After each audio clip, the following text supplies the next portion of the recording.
Gavin, as a former security and intelligence cover specialist and expert in body language, what are people's biggest misconceptions about body language or reading body language? The biggest misconception is one simple thing, and that's thinking that everything applies to everybody, and it doesn't. What works for one person is completely different for another. So one person might be comfortable folding their arms and do it regularly, and it means absolutely nothing. For somebody else who doesn't fold their arms regularly, it might be a sign of being defensiveness. And it's all about learning what that person, what their baseline is, and looking for change. Okay, so in that sense, right, and I understand everyone is different, everyone has a different mannerism, different everyone learn different behaviors, but how can we get better at at separating or understanding that even though, as you said, somebody can cross their arms and they might be just bored because they don't know what to do with their arms, some other ones might be very defensive. How can we tell when somebody is defensive, or just how can we have a better read on the other person? So the biggest and most important thing to do is to baseline that person in the environment that they're in. And that means to find out what's normal for them at that time. Look for any normal behavior, normal things they do. If it's somebody that kind of rubs their chin every few minutes, then that is normal for them. As soon as you know all the normal things, then something stands out when it's abnormal. And those are the signs that you're looking for. And that's when the reads are going to get easier. Does that make Okay, sense? yes. So I think my understanding, or based on what I understood from what you said, is just establish a baseline, what the other person behaviors are, and then but then it has to be, I'm assuming, in a very relaxed environment, because if you're right away are in a high stakes environment or something, let's say you're in a negotiation or something like that, it is almost hard to establish a baseline because the other person might have certain emotions. It could be anxiety, it could be fear, it could be frustration right from the get-go, and it's like it's a little bit it's a little bit harder to establish that baseline. Well, there's a lot of talk about baseline amongst body language experts, and they do turn around and say, look for what's normal for them in a normal environment. But as soon as you understand that a baseline deviates dependent upon the environment, then you can establish a baseline anywhere. So, for example, your personal behavior at home will be different to your personal behavior at work. It'll be different to your personal behavior if you're out drinking in a bar with the lads, which will be different again if you were in, say, a court of law. So all these areas where you will be, you're still the same person, but how you behave would be different. And as soon as you know, okay, this is how that person behaves normally in a court of law, this is how that person behaves normally in a bar, this is how they behave normally around their family, you can just establish baselines that's contextual on the environment. So you can still establish the baseline even in a high stakes situation, but you have to say that anything else that you learned previously, like if you were on a cruise and you established a baseline, that baseline is gone, and you now look at a new baseline. If they're in a, I don't know, say a high stakes poker game and they're about to lose their house on a hand, then that would have a very different baseline because they would have different stress signals coming from their body. Hmm. That's actually very interesting. And I'm glad that you gave that example because I think that could be in itself one of the biggest misconceptions that, well, at least one that I had, that we have different. I wasn't aware that we had different baselines. As you said, it's something different when I'm at home or when I'm with my family, when I'm with friends, or when I'm at work. I have different, there are different versions of me. It's not that I mean inauthentic, but then there are some things, some filters, or some things that we carry and wear depending on the environment. And if somebody's trying to establish, if somebody's trying to judge me or to try to read me based on how I behave at home rather when how I behave in at work, then they might be able to tell us, okay, he's acting so differently, but no, it's the same person. Nothing has changed, only the environment. So Exactly. okay, when it comes to this is I don't know if you're going to be able to answer this question because it is something that fascinates me. And there used to be this a TV show years ago called "Lie to Me," which was about reading about a language. Having said that, how do we know when somebody is deceiving us? What is a tell, or what are the tells? I guess. So there are a few different things you can look for, and what you have to bear in mind here. You remember when I was saying about like there is no one size fits all with this. So you have to, like I say, look at what's normal for that person, what's abnormal for that person, and then on top of that, it's not a single action that is going to give anybody away. So you can't turn around and say, "Oh, he scratched his nose, so therefore he's lying," or "He touched his lips, so therefore he's lying." It doesn't work like that. What we're looking for is a cluster of a minimum of 3 abnormalities from their baseline. So, for example, somebody might turn around and give an answer to a question, and as they do, they look down, their blink rate increases dramatically. They might lick their lips, they might fold their arms while they do it, and they might tuck their feet under the chair. Now, these are all signs of discomfort combined. So they've put their feet under the chair, which shows that they're uncomfortable. They've folded their arms, which may indicate, if it's not normal for them, that they are being defensive. They may have licked their lips or closed their mouth or something along those lines, or touched their lips. Put all that together with something like a high blink rate and looking away, if they're normally the kind of person that maintains eye contact, and now they're looking away. These are all things, a cluster of behaviors that you can turn around and say, okay, there are a lot of red flags there. What's going on? Why is that? Why has that person's baseline suddenly changed? And you can look for many of them. You can look for an increase in speed in their communication. So if they suddenly start talking fast, or they suddenly even go the opposite way and start talking slowly but clunky, lots of ers and ums and that kind of thing. Pitch change. There are all these things that you can take into consideration, and then combine all of those, and that then gives you an indication of something's different, something's not right. Especially if they've answered all the questions, and they've gone, for example, you turn around and say to somebody, "Did you have a good vacation last week?" And they go, "Yes." "Did you get home and everything was fine?" "Yes." "Did you get to work and was everything okay when you got to work?" And they go, "Well, yeah, I suppose."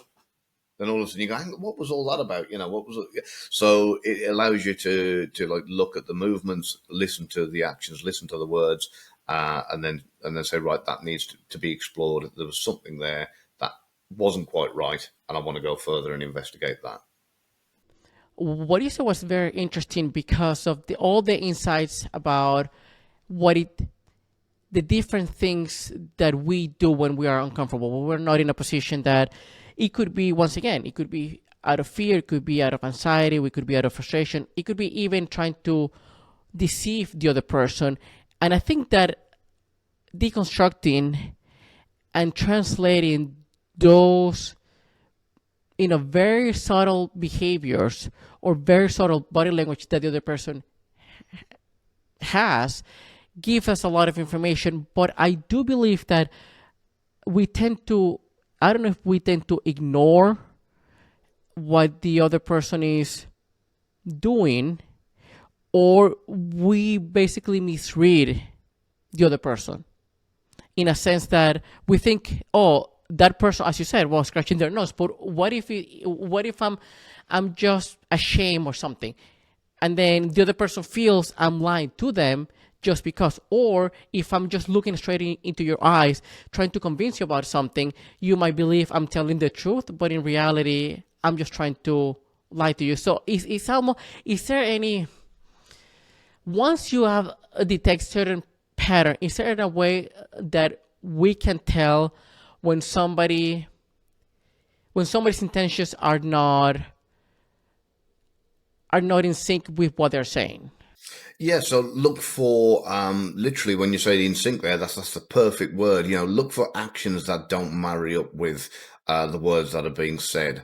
Listen to the sentence structure as well, and this is one of the reasons why I can actually go into a court of law, and because unlike other body language experts, I practice something that I've called CCA, which is combined communication analysis.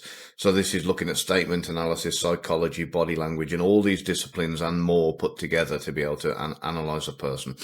So if, for example, you say to somebody, I don't know, have you seen my wallet? And they go, I don't even know where you keep your wallet. Well, they haven't said no.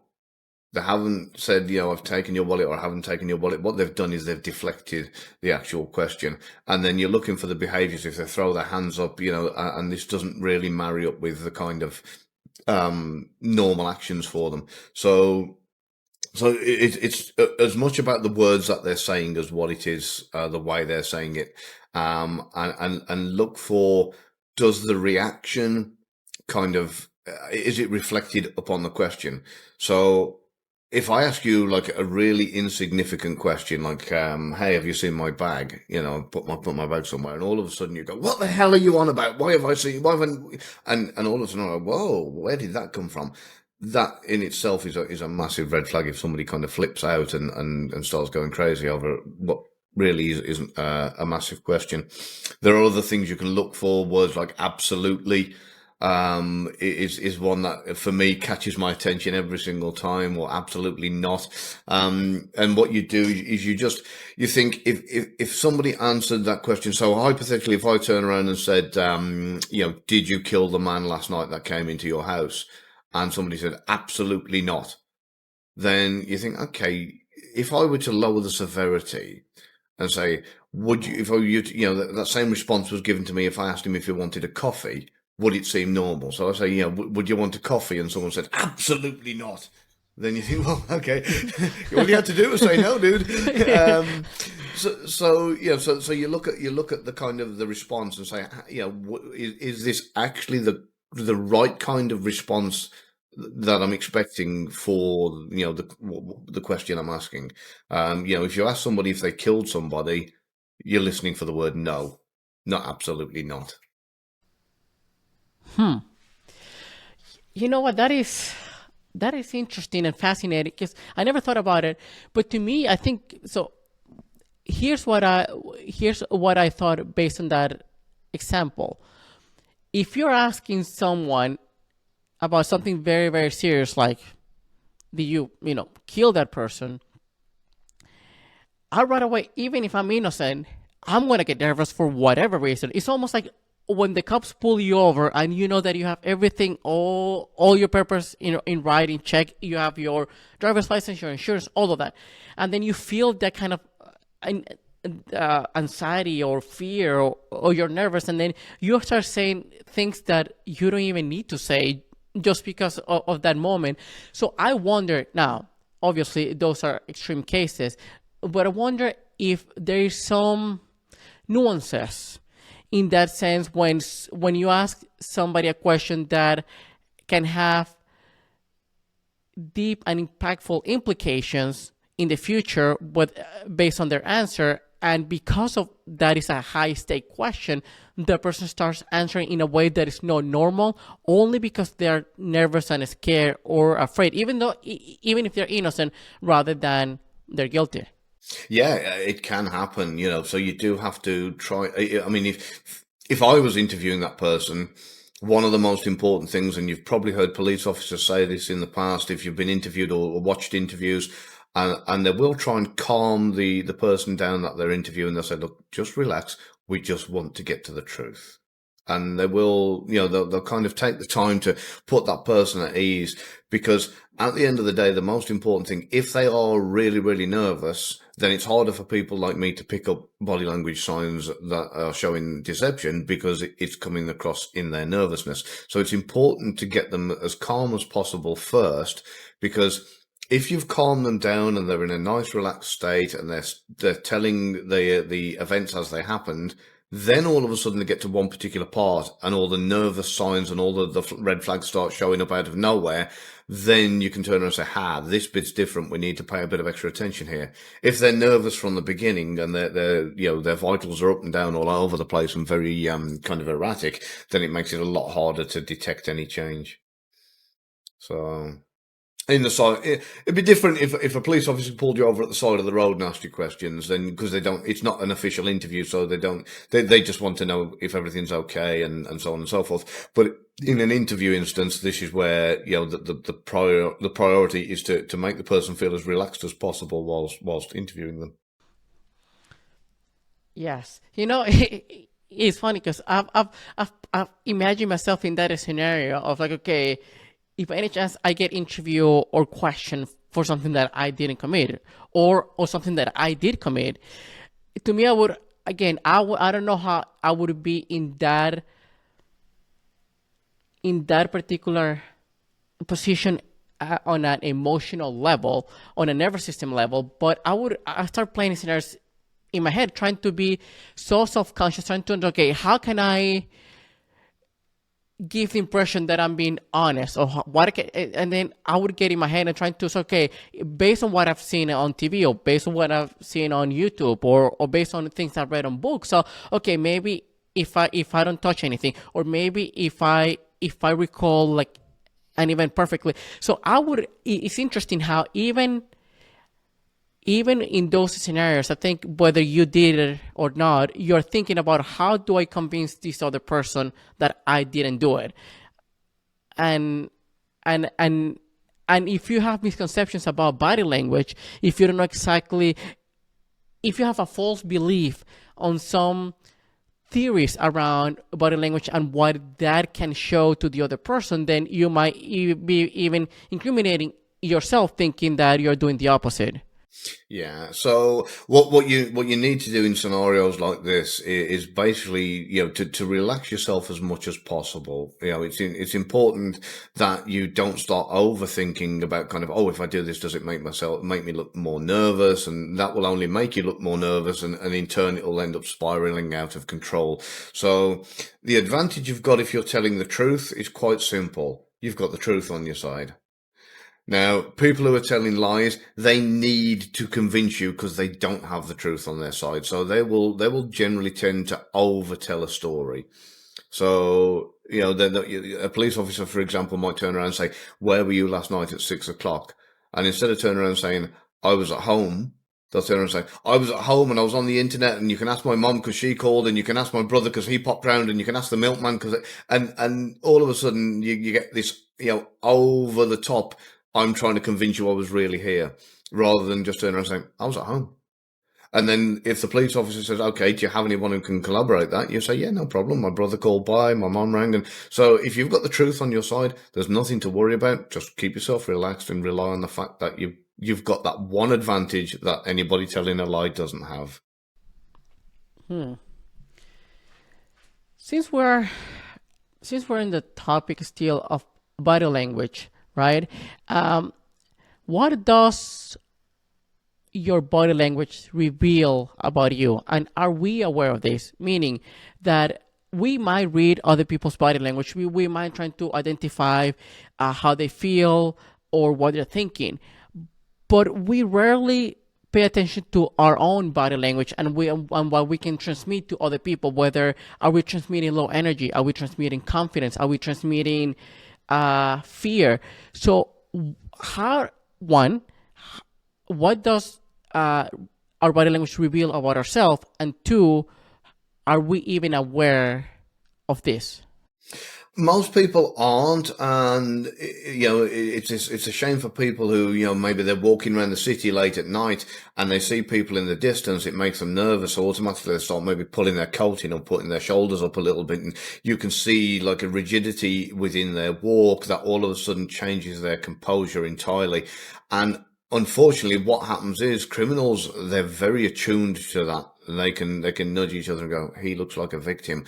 And if you walk like a victim, you will become a victim. So when it comes to your body language and what you're putting out there, the most important thing to do, and I've had this with, I've been walking around with my wife. We've been to some like kind of, places that are not the nicest part of town. And I can feel her, if we're holding hands, I can feel her tensing up, and I can feel, her grip tightening on my hand. And sometimes I just stop and I'll say to her, "Look, relax. Don't walk like you're worried. Walk like you own the place and that everything is going to be fine, because if there's the slightest little problem, you can handle it." I said, walk like you've got an army of 1 million behind you, and you'll be fine. And she's kind of picking it up a little bit now, and she's all right with it now. But this is how you've got to be, because if you walk through a park or an alleyway late at night, or you walk through the city late at night, and you look like you're concerned, you're going to have a problem.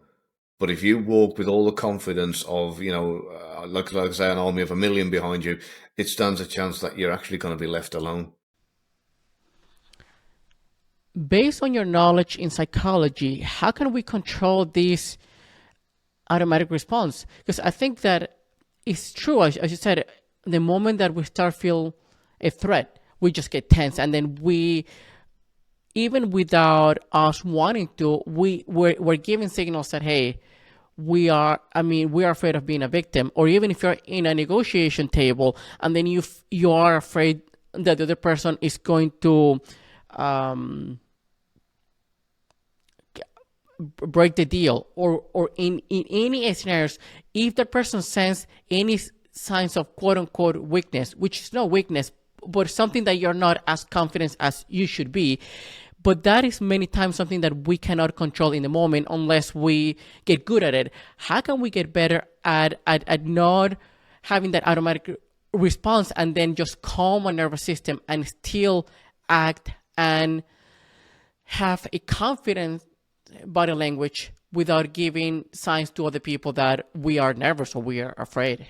Yeah, I suppose in like a board meeting scenario or a negotiation or something like that. My CO used to have a fantastic saying. You get young soldiers that would run up to him and go, "Rah, rah, rah, rah, this is happening, that's happening," and he would be so calm, and he'd just turn around and say, "Listen, nobody's dead or pregnant. Slow down. Tell me what the problem is." And that was all he used to say. Nobody's dead or pregnant. And what you've got to do is, if you are in a negotiation, whether it's at work, whatever the case may be, is understand that no matter what the outcome of the negotiation, the sun will rise tomorrow. Life is not over, and we will carry on. And the minute you start to look at the bigger picture of this isn't the end of the world, no matter how much the value is on this deal or this negotiation, you will live another day. Nobody's life is going to be lost. Nobody, you got to look at the fact that whether you get $1 million contract or not, there's still something else that you will do that's not your path. So don't worry about it. Don't stress over it. Have the confidence and knowledge that you're going to go in there and give it your best shot. And whichever way the results are, whether you do or don't get the deal, you're still alive. The sun will still rise tomorrow. You'll still be fine. Nobody's dead or pregnant. And there will be another day to have another go. And it's as simple as that. And it's all about mindset more so than kind of trying to control your body. If you try and control your body, you will struggle, because you're fighting a battle where one part of your mind is telling your body to do one thing and another part of your mind is telling your body to do another. It's just going to complicate it. Whereas if you change your mindset, that is when your body language and your physiology will naturally change. So I know that everyone is different, right? And everyone's brain works differently. But in your experience, how I don't know if how long is the actual question, but how much work do we have to put to actually change our mindset? It'll vary and depend on the individual. And there's a military saying which is really, really great, and that's exposure equals composure. And the more you do something, the more you expose yourself to that thing, the more composed you will be when it comes to, dealing with it in the past. So, if you look at a soldier, the very first time they're on the front line, they get into a firefight, they are, very tense, very nervous, and it's a totally different kind of outlook to one that's been in 30 or 40 firefights, whose behavior will be so calm because they've done this time and time again. And I've used this in so many different ways of life for helping people. And I'm sure you're the same. The first time you ride a bike, the first time you jump into a swimming pool, whatever the case may be, you jump into a pool, you're splashing all over the place when you're first having a try to swim. But if you have a pool and you're swimming regular, it's not long before. I mean, my daughter, she was kind of a kid. She in no time at all, she was like a little mermaid within a few weeks, because she just in the pool every day. So the more you do something, the more exposure you get to it, the more composed you will become. Yeah, I like that. I like that framing a lot. And And again, it's true. So the more you do something, the more, as you said, you're exposed to it.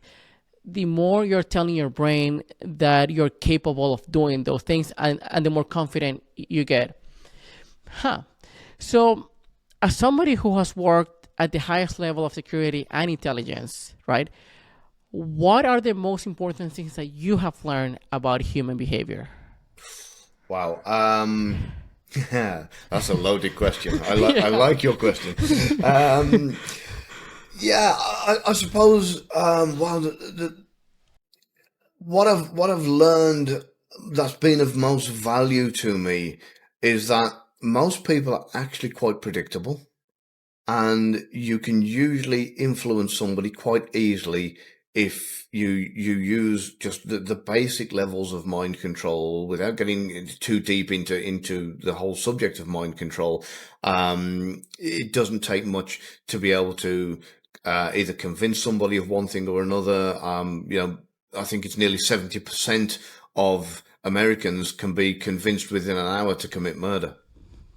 Wow. So yeah, that's yeah. So there's a massive amount. You've only got to look at the Milgram experiment, which is proof of that. Like 67 point something percent, I think it was, by a total stranger. They were convinced to kill somebody within an hour. There are so many different ways that you can manipulate the mind, and I'm not immune to it either. Even though I know about the inner workings of it, I'm also aware of like kind of the fact that it does get used on me regularly, by media outlets and that kind of thing. So if you look at the likes of Loftus and Palmer and the experiment that Elizabeth Loftus did, she did everything from deleting thoughts from people's memory, implanting thoughts in people's memories, and what she calls thought pollution, where she can change people's perception of a memory that they have. Absolutely fascinating stuff within the world of psychology. And the majority of the time, it's not that difficult. It can be simply changing one word in a sentence or a question can change somebody's perception of that memory. And I'll give you an example. She did what they call the car crash experiment. And she got two groups of people. She showed them both the same video of a car crash. And afterwards, she said to the first group something along the lines of, what speed do you think the vehicles were going when they bumped into each other? And they said probably 20, 25 mile an hour. She changed that word from bumped to smashed in the other one. And she said, what speed do you think the cars were going when they smashed into each other? And they said, probably about 40, 45 mile an hour. So there's a massive change of almost double just by changing one word in a sentence, which just shows how easy it is to manipulate the human brain and perception.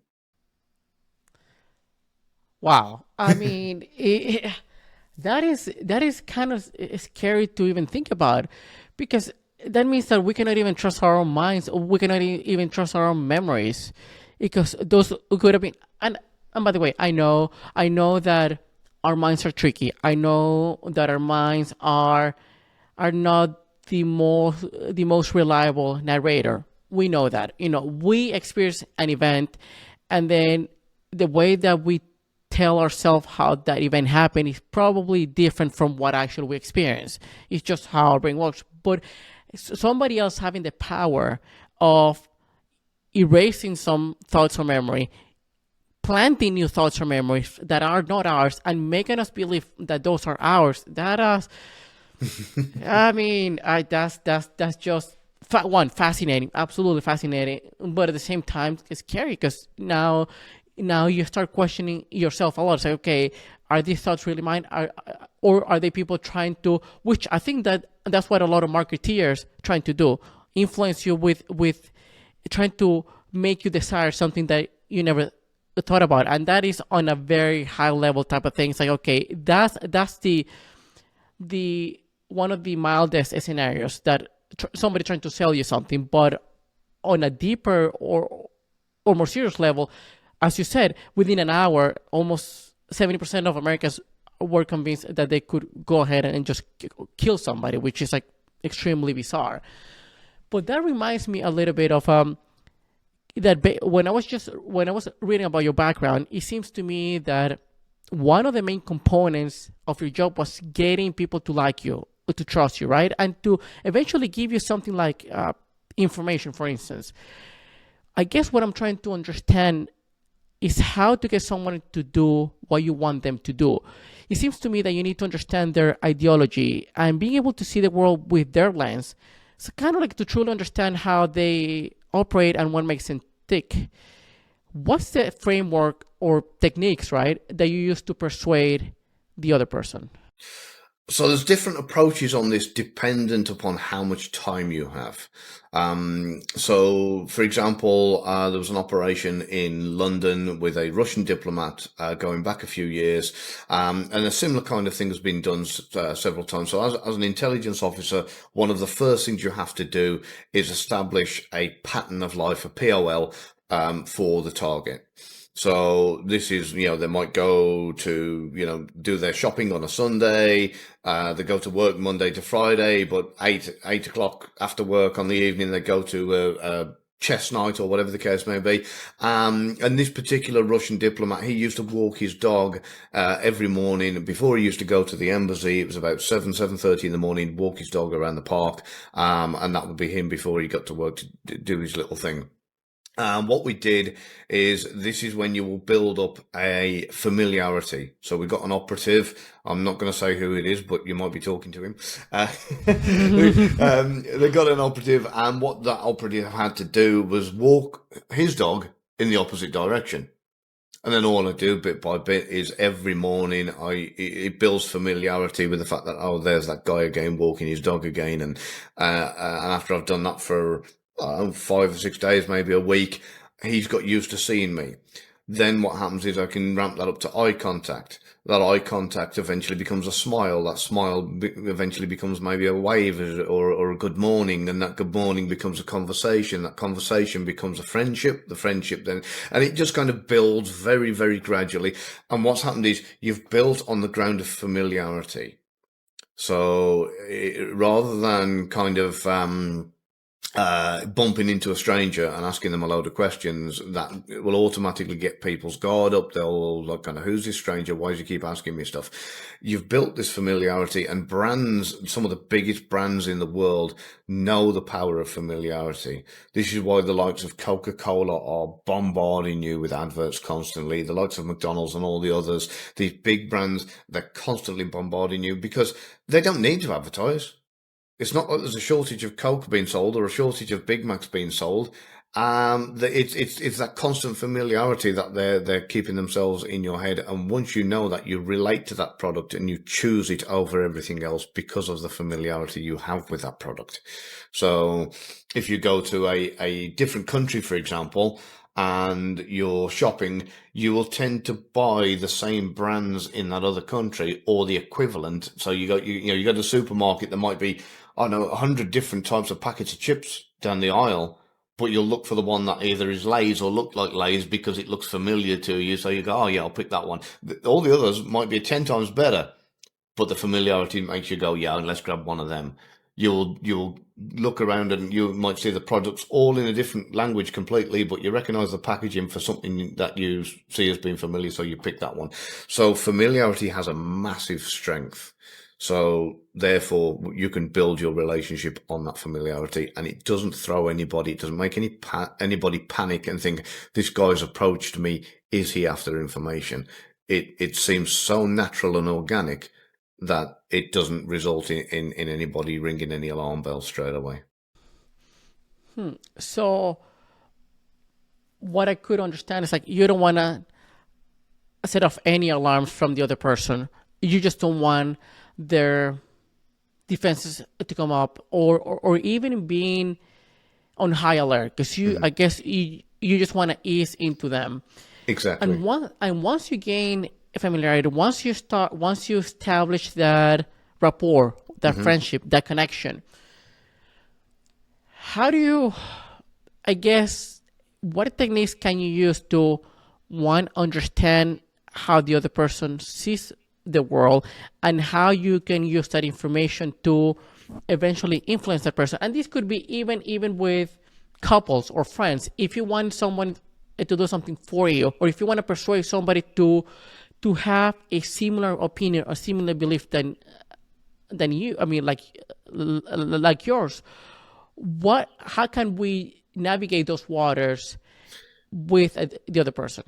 Yeah. So when you're in that stage of building rapport, all it is, it's generally a conversation that's like a 50-50 exchange, and all you do is you bring the amount you're saying down and the amount they're saying up, and you naturally kind of get people that enjoy being listened to. You try and make the conversation about them as much as possible, and on top of all of that, you kind of and again, this will all depend on personality types, because people will react differently to different things. But just sparingly peppering in sincere compliments. So you don't want to be overkill with, hey, that top looks good on you, and those boots look brilliant on you, and you've got so much great taste, and your pants are wonderful, and you kind of, you don't want to overkill with it, but just enough to turn around and say, do you know what? I was thinking about what you said last time, and you're an intelligent guy, because I've taken the time to go back and reflect on what you told me, and I've now come back and come to the conclusion that you had this sussed all along, and that's enough just to make somebody smile and go, "Hey, this guy has an admiration for me," and that, in their opinion, then elevates you and your status and how they perceive you. So.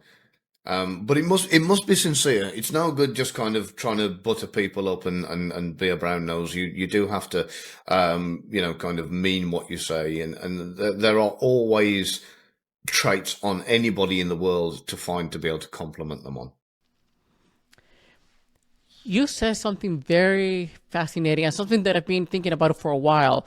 That when you give someone like a subtle compliment, one, you make them feel good, which we all know about this. But second, you elevate your status and the respect that the other person has on you. And here's the interesting thing about that, because to me, I've always felt that those people who are trying to put you down are people that are trying to bring you to their level, right? And for them, it's so much insecurity about that. Okay, I don't want this person to feel that they are more than me or they're superior than me, so I need to bring them back to earth. I need to, and to me it's like, but if you think about it, if you casually say, because this is something that I use with people and I do it in a very genuine way, I'm talking to somebody and do you know what, I like how you see the world. It's fascinating, right? It's just how your mind thinks. It just operates, and even just like that, just throwing in the middle of the conversation in a very nonchalant way. Like, it's completely normal me saying that the other person wants it feels, good. Hey, somebody values the way that I think or my opinions, but at the same time, by you showing that confidence, by you just saying that thing without, as you say, brown nose, without having to put them on a pedestal, so to speak, the other person starts feeling like you're raising them to your level, and that makes them have more respect for you than doing the opposite. So I'm really glad you mentioned that. I've been thinking about it for a long time, and I feel that nowadays people tend to do the opposite. People, to feel respected or feel superior or feel better than the other one, they feel that they have to put everyone down, which it has the opposite effect. Yeah. So Sorry. No, go for it. I was just going to say, it's one. I gave somebody some advice not so long back when they'd started a job and they're working with about 20 people, and about 18 of them they got on with fine, but 2 people didn't particularly like him. And I said, all you've got to do is go up to them and ask them a very, very, very small favor. So that's all you got to do. The people that don't like you, go to the first one, and just say, "Hey, I've been working on this project. I've got 2 options, A and B. I actually really value your opinion because you're a really switched on person. What do you think I would be better going with, A or B?" That will change their perception of you entirely, because it will throw them off guard, and it'll be like, "Hey, I didn't actually particularly like this fella that much, but they obviously like me and they value my opinion so much so that they're coming to me to ask me for advice." That's the first trigger. And then the second trigger is the fact that you're asking them for a small favor. And that in itself, if they do that favor and fulfill that favor, opens them up, and a part of their mind that then says, "I actually must like this person more than I thought because I've just done a favor for them." and logic dictates that you don't do favors for people you don't like. So that kind of ends up then winning that person over, and before you know it, the 20 out of the 20 people like you, not 18 of them. And I think there is another. I think there might be another reason why that works is because what I've realized, again, we're not everybody's cup of tea. Some people won't like us. We won't like some people, just that is by design. But I think that in many instances, some people might not like you because they feel that you are arrogant, or they feel inferior to you, or they feel some sort of insecurity. You trigger something in them. And I think by you asking for help, you're showing, even if it's a small favor, you're showing some level of vulnerability. Exactly, Like, yeah. and then you're trying to connect with, so connection is not, or even friendships is, you don't create friendship by helping the other person. You create friendship by asking for help, and that creates, and that, because if you're always helping somebody else, then the other person is going to feel probably patronized, that they're not able to do anything by themselves, and then you are superior in some shape or form, and that's why you always. But the moment that you flip the script, and the moment you say, "Hey, I need your help, I need this," the other person feels like empowered, that, oh, I can help this individual. I can, so I'm enough. I'm worth it. I'm on his same level. In fact, I could be superior than him in some areas, because I feel that personally, everyone is superior than me in something. Everyone knows something better than me.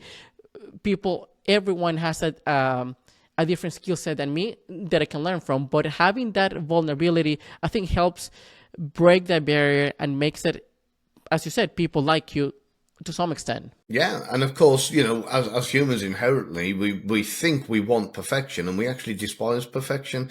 So in psychology, there's this thing called the pratfall effect, and what they did is they took two groups of people on dates. And group number one, the man was told to be the perfect gentleman all the way through the night. Be entertaining, be funny, try and make a successful date. He did that, and at the end, they asked the ladies, what's the percentage chance of you wanting to see this guy again? And I think there was only something daft like about 20% of the women said, yeah, I'd like to see him again. The second group, they had him still trying to be the perfect gentleman, but on the walk home, he had to trip or fall over, and that's why it's called the pratfall effect, and show that he was imperfect. He had to show this imperfection, maybe even get muddy or trip in a puddle or whatever the case may be, and it made them laugh at the fact that he'd done this daft thing, even though it was deliberate. It was made to look accidental. And at the end of the night, they asked the ladies, what do you think the chances of you wanting to see this man again would be?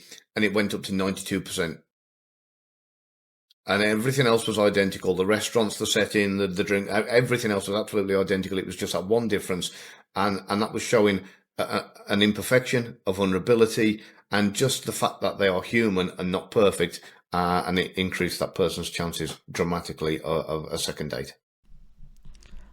That is absolutely fascinating. Fellas, being perfect, full, triple, or whatever, and your chances will just almost, more than quadruple, because going from 20 to 92, that is... Exactly. But I think, I can definitely see it. I can definitely see how you right away, it triggers something when somebody's trying to be too perfect. You feel that you're not enough. And it's almost embedded into our nervous system that we are not enough, or we're not good enough for. And when we see somebody who shows some vulnerability, who feels nervous, say, hey, I'm a little bit nervous right now, or I feel a little bit anxious about this, it puts the other person at ease, because the other person probably feels that way as well, but they don't want to reveal that because they don't know how you feel about it. So when both defenses are lower based on an imperfection or something in that nature, it creates that connection or that bond that, hey, we are on the same boat and we're imperfect and we feel more comfortable around each other. Exactly. And this is why the likes of people like Jack Black are so hugely popular. I mean, there's so many people like Jack Black because he's not trying to be perfect. He's making an idiot of himself. He's using self-deprecating humor. He's doing daft things and saying, look, I don't care. You know, I know I'm not perfect. I know I'm not a Chippendale six-pack, hunk and whatever else, but I am enjoying myself, and I'm just like you guys. I'm just one of us, and that's where his popularity soars because he's not trying to hide behind a mask of perfection. Yeah, he's unapologetically himself, and this is something that I'm trying to get better at because I'm perfectionist in anything I do, and then I try to, hey, don't try to be perfect, and it's not about I want them to think better of me. It's just like it is almost like second nature, and I need to retrain my brain to it's okay to screw it up and then just let it go. But based on once again on that human behavior of that feelings of the emotions of the nervous system, how do you get a hold of your ego and to some extent anxiety when you are in a high risk dynamic situation? Yeah, so I mean, again, this is something that takes a lot of practice. Again, it comes to the whole exposure equals composure thing, and it is really difficult to keep your ego in check in these kind of scenarios. But one of the main things that I can advise people is to monitor your internal dialogue. And so many people have had this where they put the proposal forward or whatever the case, they slide it across the desk and then they sit there and then there's silence for a moment. And that's when they start to panic. And inside their head, they're going, what if he doesn't like it? Maybe I should smile. Maybe I should get him a coffee. If I smile, will I look too stupid? If I stay too serious, do I not look friendly? And they start asking themselves all these questions. They start causing themselves panic. They get all this internal turmoil because of all the questions that are raising, instead of just, saying to themselves, look, I've given him the proposal. It's now out of my hands. Whatever happens next, I have no control over it, so I'm just going to let be what will be. And that's where you kind of maintain that control, because you have to give up the control to have the control, if you know what I mean. Just turn around and say, there's nothing, it's done, so whatever the reaction is, whatever the response is, there's nothing I can do about it now. And, I will just wait to see what the outcome is and deal with it from there. Yeah, especially when you realize that you cannot control how the other person is going to react or what the other person is going to do. I mean, you can definitely influence it in a way that if you show panic, if you show anxiety, if you show fear, then you can influence how the other person might react or might behave or might do. But then if you show confidence and if you show composure and and even if you show that you're relaxed, even though inside you're living an internal battle, right? At least if you show that you can influence the other person, but you can never ever control what the other person is going to do anyway. So fascinating.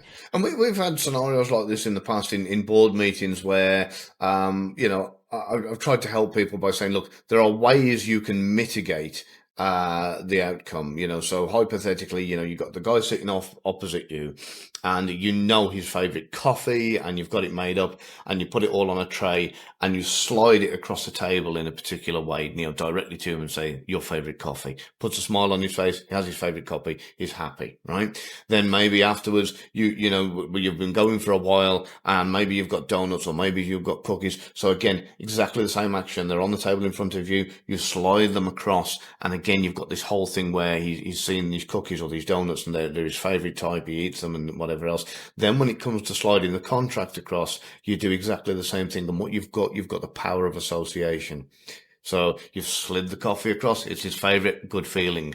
And he's associated that anything that coming slid across the table in front of him has that positivity attached to it. You've done it with the coffee. You've done it with the donuts. Now you've done it with the contract. So you expect the same outcome. And these are little tricks that you can do. And there's many, many of them to kind of reinforce kind of positive association to a particular scenario, both before, during, and after a negotiation. And on their own individually, they're not so strong, but use lots of them together and, a little bit of confidence with what you're doing. And combined, it can be quite powerful and give you the outcome you want. It's almost like you're priming the other person's brain just by all they did an experiment years ago in which they had two group of people, and they train actors to approach these people and to basically have a small interaction with them. I think it was Harvard who actually did it, and you had, I think, 100 people on one experiment, 100 people on the other one, and these were trained actors doing the exact same behavior over and over and over again. And the experiment was that they would just these actors were carrying a cup of coffee, and they would just give it to the other person. Hey, can you hold this for a second while they were whatever tying their shoes or something? And they took the coffee back and they left. And 15 minutes later, somebody came and said, "Hey, I'll give you $20. I want you to read the script or the story and tell me and just answer these questions." Now, the key difference was that one group had iced coffee, the other group had hot coffee. So that exchange for 5 seconds and 10 seconds on them having the cup of coffee made them think about differently on the story. They just read like a short story, and they asked how they perceive the main character. And I think that 70 or 80% of those who had the cold coffee felt that the character on the story was kind of distant and cold, and the other ones thought that the character was warm. And even with that small interaction, you're priming the other person to just feel or think in a specific way. And by you giving the example of sliding the coffee, sliding the cookie, it's almost like that anything that you slide, it comes with a positive feeling. That's it, And yeah. that immediately is like makes them feel like, oh, this is something I should sign because it is positive, because it's almost like unconscious. We don't even think about it. That's fascinating.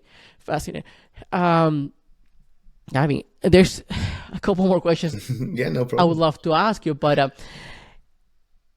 in your line of work, you relied heavily on your gut and intuition.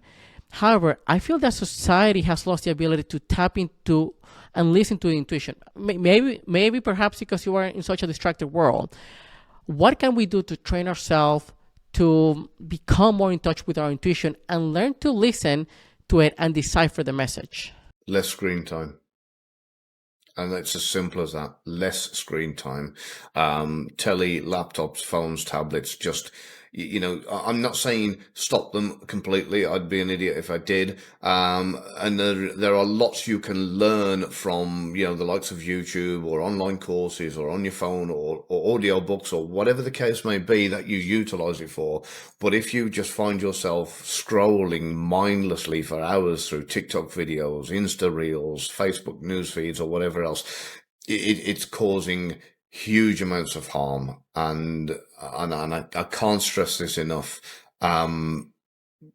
The the news feed and the algorithms that are coming to you are very, very deliberate. That they are, everything's tailor made for the end user. These social media sites pick up on what you like and they will feed you more of what you find interesting. They are designed to be addictive. You are going up against $1 trillion computer, and you will lose every single time, and they know this. So they utilize it to their advantage. And I heard about, so I'm going to be careful with my words here. I heard about an experiment that was done by a particular social media site a few years ago. And what they did is they took a select group of 200 people, and 100 of them were only shown negative posts in their newsfeed. Either bad weather, somebody died, the world's ending, blah blah blah. Really negative stuff on their newsfeed. The other one were shown only positive, no matter what was going on in the world, all positive stuff. Flowers, weddings, beach vacations, whatever, blah blah blah. And it was deliberately filtered on both of these news feeds over a period of, I think it was 6 months or 12 months or something like that. At the end, the ones that were shown only the negative had an enormous decline in every area of their life. So much so that some of them had lost jobs, some of them had had their houses and cars repossessed, some of them had had divorces or split up with their long-term partners, rows with friends, blah, blah, blah, blah, blah. And two of them were actually stopped from the brink of suicide. It was absolutely insane. The other 100 who were only shown the positive stuff, they'd had promotions, they'd had better jobs and job offers, they'd had a better life, they'd booked vacations, were having the best time with their family, and everything was so positive, and their entire life had increased phenomenally in a positive way in pretty much every area. So if you look at the fact that what is happening there technically when you're going through these news feeds are digital affirmations going directly into your brain to change your perception of the world. And if you take that on board and think that everything you look at, see and hear and watch on your newsfeed is basically altering your reality. And then you start to say, okay, what am I going to allow myself to see? Or how much time am I going to give to social media? And when you start realizing that and you limit it and say, right, I'm going to maybe after an hour switch off and go and take a walk down the beach, or go and take a walk through the woods, or go and spend some time in nature. And that's how you need to react it. And, because it will affect everybody on the planet if they are, doom scrolling, as they've nicknamed it recently. I'm blown away, but I guess I'm not surprised by the results of the study. And I don't know in England, but here in America, I can now see why there's so much despair in people's. I haven't watched news in probably 5 years or something. Every channel you put, whether it's CNN, Fox News, Bloomberg, MCM, any of the channel, everything is just a breaking news, something bad, something all the time. So now, bad news or negative news sell more, generate more emotions and more clicks and more everything than the positive ones. But then at the same time, it's priming us to just feel bad, and then whether we lose our jobs, whether we don't feel happy with ourselves, it's not about our lives, but it's about how we have wired our brain to only get focused on the negatives, and that's how we're just going to find at the end of the day. Fascinating, really, really fascinating, and it makes you think. It's like, okay, sure, I like using Instagram and those apps mostly for funny videos and stuff like that, but there's always some level of toxicity in them that unknowingly you're basically rewiring your brain to see the world in a different with a different lens, a lens that has more toxicity into it, which is not very good. So I'm glad you actually shared that, because it's going to make me think, it's going to make the listeners think next time that they're scrolling, hey, is this actually good for me or not? Mm-hmm. Yeah, I hope it has some positive impact for some elite. If one person out there just kind of takes control of their life by scrolling a little less and walking in nature a little more, then it was worth it. Well, I'll be that one person, at least for now, because I'm definitely going to do it more often, just walking in nature and scrolling less. Gavin, I'm having a wonderful and such a fascinating conversation with you. But as a closing question, and I don't know if you can answer this, but I'm still going to ask anyway, as a former spy, what was the scariest moment in your career? There was a few, but some I can't talk about. The one that I have mentioned before was actually it was in England of all places, and I've been to some pretty nasty parts of the world. And I was held at knife point by a couple of guys. And again, it doesn't sound too serious, and I've been in worse scenarios since, but this was very early on. And I remember the one guy literally held me by the throat and got the knife ready to put in me while the other guy was on the phone, and he was talking to his boss, and he said, do we kill him or do we bring him to see you? And I just remember thinking, this is it. This is where it all ends. And you just panic, and luckily, as it happens, the guy said, on the other end of the phone, I want to see him. So that was it, and but it was hit and miss, and at that point, I really genuinely did think it was over for me. And like I said, I was a lot younger at the time, and a lot less experienced, and yeah, it was a scary moment. I mean, I cannot imagine when hey, your life was in that person's boss hands. Like, if he had said yes, I mean, you and I wouldn't be having this conversation. So, wow, I mean, that is definitely. I mean, I would be definitely scared, and I'm sure that you have faced other things that are equally scary or just worse. But then, obviously, you can't talk about Gavin. Such a wonderful and once again fascinating conversation. But where can people find you? I know that you're an author. I know that you have written both fiction and nonfiction books, and then you're also a consultant. Where can people find you? Where can people buy your books or even hire you if that were the case? Okay, yeah, so I'm on all the usual social media sites like Twitter, Facebook, and Instagram. I do have a Linktree account which has links to all of them. I have a YouTube channel where I get a lot of my former friends and colleagues from the intelligence community, and I interview them, like CIA, KGB, FBI, MI6 guys, that kind of thing. So if they want to know more about the world of spying, they can by all means check that out. And then for anything hiring me for whether it's keynote speeches or one-to-one tuition, that kind of thing, I'm on LinkedIn. Feel free to kind of connect with me on LinkedIn and send me a message. Awesome. What are your social media handles? Just Gavin Stone or? Usually Gavin Stone author. I think the only exception is Twitter, which I think is the other way around. It's at author Gavin. Okay. And for your YouTube channel, what would be the name of the channel? I believe that's at Gavin Stone author as well. Gavin Stone. Perfect. Yeah. I'll add all of those on the video, show notes, and YouTube description. Once again, Gavin, thank you for coming on the podcast and for giving such great insights about human behavior and human psychology. Thank you for having me. I've enjoyed it.